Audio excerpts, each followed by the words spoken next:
Magandang gabi mga kapuso. Ako po ang inyong Kuya Kim na magbibigay sa inyo ng trivia sa likod ng mga trending na balita.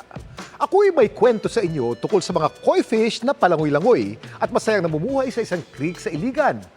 Is that for real? And as you can see, they have a whole lot of... Sa sobrang linis daw ng mga kanal sa Japan, ganito ang makikita ron. Mga buhay na buhay at makukulay na koi. Marami sa atin napapasana all. Pero hindi ang mga taga-Iligan City sa Mindanao. Sa creek kasing ito sa Barangay Poblasyon, may mahigit 100 koi na palangoy-langoy. Mga bata, malingaw kayo eh. Karon kay layo na ang isda. Sa una kay magmita na, umanan. Ang mga koi naging instant tourist attraction. May mga tao na pumunta dito, makikita nila na may mga maraming isda dito, hindi talaga silang tatatapon ng basura. Ang mga isda, mga alaga ni Lito mula pa noong 2017. Pininis niya itong kanal, yung creek, tapos sinagyan niya yung mga isda. Hindi lang isa koy, yung lagay ko. Hindi man nawala. Sinamihan ko paglagay. Dati marami ito, abot nga 1,500 pieces. Yung iba, may nagbili. Para laging malusog ang mga alaga, araw-araw na nililinis ni Lito ang creek. Wala sa dyan, kunin ko yung mga basura. Pero bakit kaya tila maswerteng nabubuhay ang mga koi sa creek sa Barangay Poblasyon? Kuya Kim, bakit itinuturing na swerte ang mga koi? Kuya Kim, ano na?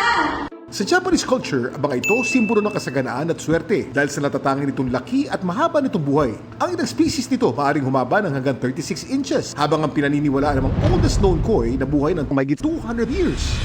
Ito ba ang tinuturing na pambansang isda ng Japan? Ang mga makukulay na isdang ito, hindi native species sa Japan. Dinala ang mga ito sa Japan mula China noong 1st century AD bilang source ng pagkain.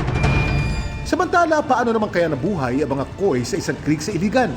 Ang isang koi enthusiast may hinala.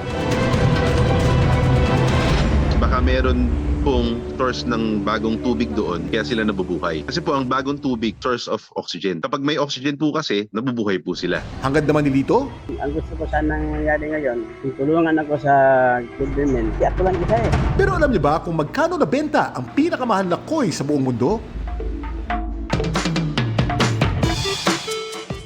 Nasubasta sa Hiroshima sa Japan noong 2018 ang tinuturing na most expensive koi carp sa buong mundo. Ang S-Legend ay isang Kohaku variety at may habang 3 feet and 3 inches. Nabili ng isang Taiwanese bidder sa halagang 203 million yen o halos 78 million pesos. Napakamahal na isda. Samantala, para malaman ang trivia sa likod ng viral na balita, tweet o comment lang, #Kuya Kim. Ano na? Laging tandaan, kimportante ang may alam. Ako po si Kuya Kim at sagot ko kayo 24 oras.